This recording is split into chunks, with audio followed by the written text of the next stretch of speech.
NEC Article 700.1 covers the installation of emergency systems in healthcare facilities, fire stations, and other essential facilities. Its purpose is to ensure the reliable operation of critical systems during emergencies such as power failures or fires. NEC Article 700.6 pertains to emergency circuits and systems specifically for fire stations.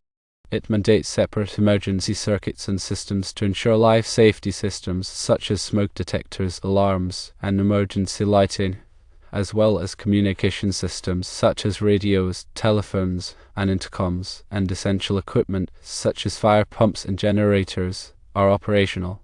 Emergency systems must be supplied by a reliable and independent power source such as a generator or battery. The power source must be able to automatically start and supply power within a specified time frame. Emergency systems must transfer to emergency power automatically upon a loss of normal power. The transfer must be smooth and without interruption to the operation of critical systems. Emergency systems must be tested regularly to ensure they are functioning properly. Testing must simulate actual emergency conditions, including loss of normal power. Applying these articles to fire stations means they must have redundant and reliable emergency systems to ensure the safety of firefighters and the public during emergencies.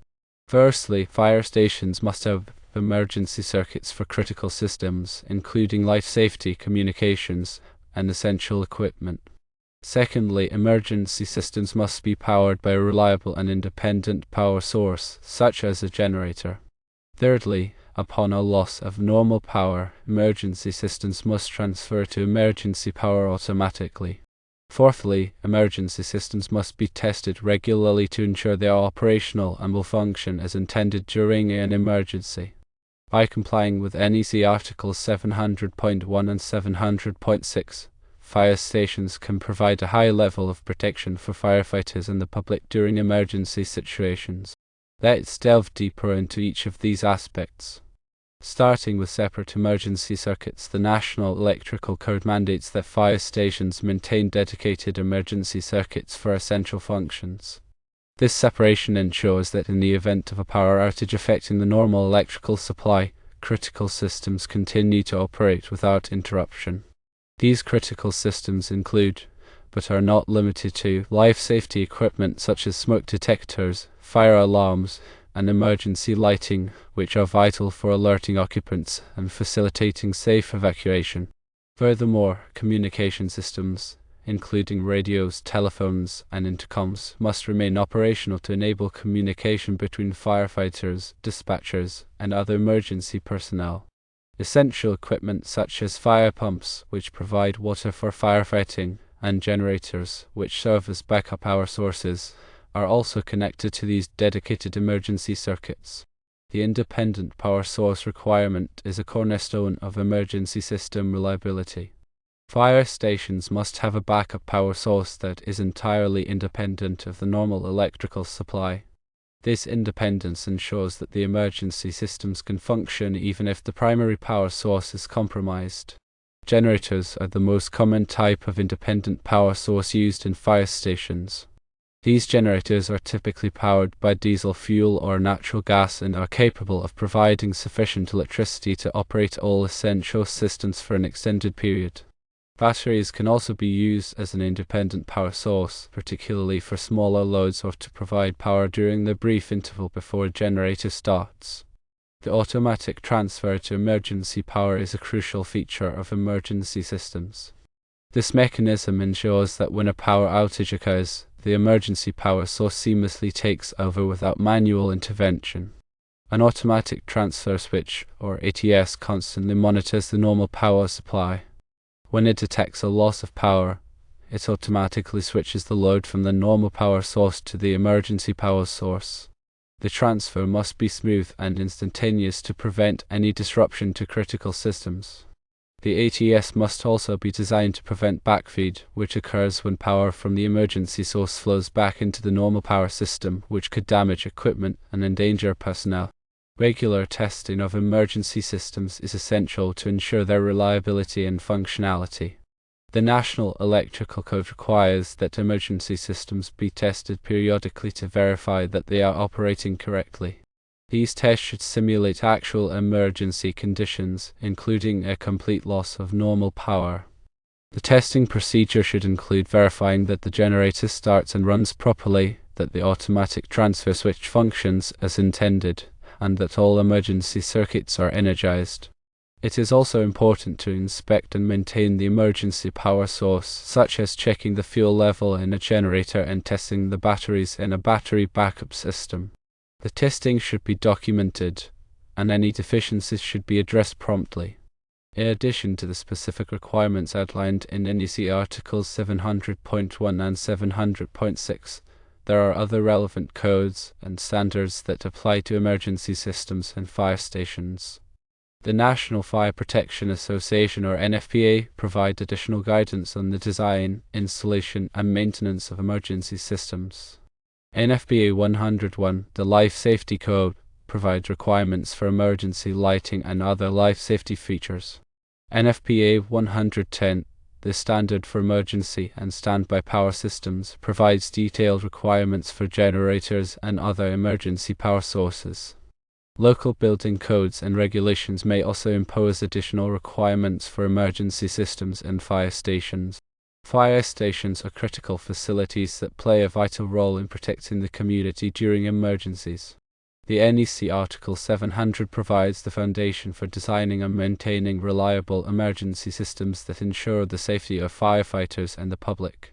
By adhering to the requirements outlined in these articles, fire stations can be confident that their emergency systems will function as intended during a power outage or other emergency situation. The importance of these requirements cannot be overstated, as they directly impact the ability of firefighters to respond effectively to emergencies and protect lives and property. In practical terms, consider how these regulations affect the day-to-day operations of a fire station. Firstly, the requirement for separate emergency circuits means that the electrical system within the fire station must be carefully designed and installed to ensure that critical loads are isolated from non-essential loads. This separation may involve running dedicated conduit and wiring for emergency circuits, as well as installing separate distribution panels to serve these circuits. Secondly, the need for an independent power source necessitates the installation and maintenance of a reliable generator or battery backup system. The generator must be sized appropriately to handle the anticipated load of the emergency circuits and must be regularly inspected and tested to ensure that it is in good working order. Thirdly, the automatic transfer switch must be properly configured and maintained to ensure that it can seamlessly switch between the normal power source and the emergency power source. Regular testing of the ATS is essential to verify its functionality and identify any potential problems. Finally, the regular testing of emergency systems requires a dedicated program and qualified personnel to conduct the tests and document the results. The testing program should include procedures for verifying the operation of all emergency systems, as well as procedures for addressing any deficiencies that are identified.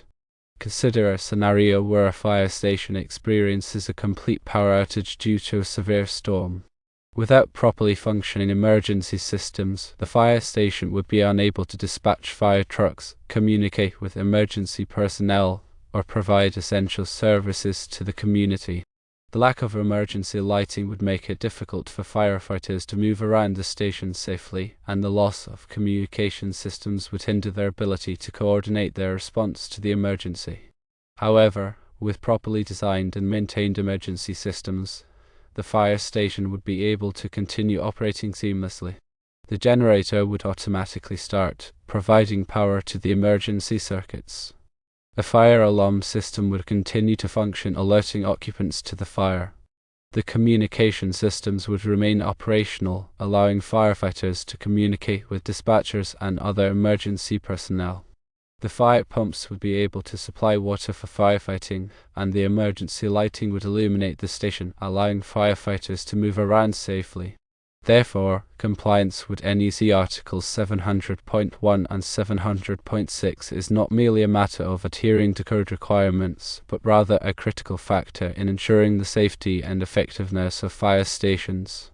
These regulations provide a framework for designing and maintaining reliable emergency systems that can protect firefighters and the public during emergencies. It's important to also consider that the specific requirements for emergency systems may vary depending on the size and type of fire station. A small volunteer fire station may have different needs than a large metropolitan fire station.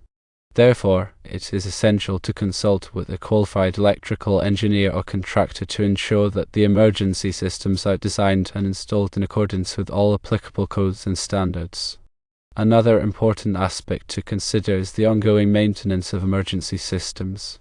Emergency systems are not a one-time investment, but rather require regular maintenance to ensure their continued reliability. This maintenance should include regular inspections, testing, and repairs, as well as periodic upgrades to ensure that the systems are up to date with the latest technology. The maintenance program should be documented, and records should be kept of all inspections, tests, and repairs. In addition to the technical aspects of emergency systems, it is also important to consider the human factor. Firefighters and other emergency personnel should be properly trained on the operation and maintenance of emergency systems. They should also be aware of the procedures to follow in the event of a power outage or other emergency. Regular drills and exercises should be conducted to ensure that personnel are familiar with the emergency systems and procedures. The National Electrical Code is a comprehensive set of standards that governs the safe installation and maintenance of electrical systems. NEC Article 700 is just one small part of this code, but it is a critical part for fire stations and other essential facilities. By complying with the NEC and other applicable codes and standards, fire stations can ensure that their emergency systems are reliable and effective in protecting firefighters and the public during emergencies. The information provided here is for general guidance only and should not be considered a substitute for professional advice. Always consult with a qualified electrical engineer or contractor to ensure that your emergency systems are designed and installed in accordance with all applicable codes and standards. Remember that the safety of firefighters and the public depends on the reliable operation of emergency systems. Take the time to understand and comply with the requirements of NEC Articles 700.1 and 700.6 and ensure that your fire station is prepared for any emergency. These regulations are not just about compliance, they are about protecting lives and property. They are about ensuring that firefighters can do their job safely and effectively and that the public can rely on them during times of need. By prioritizing the safety of firefighters and the public, we can create a more resilient and secure community.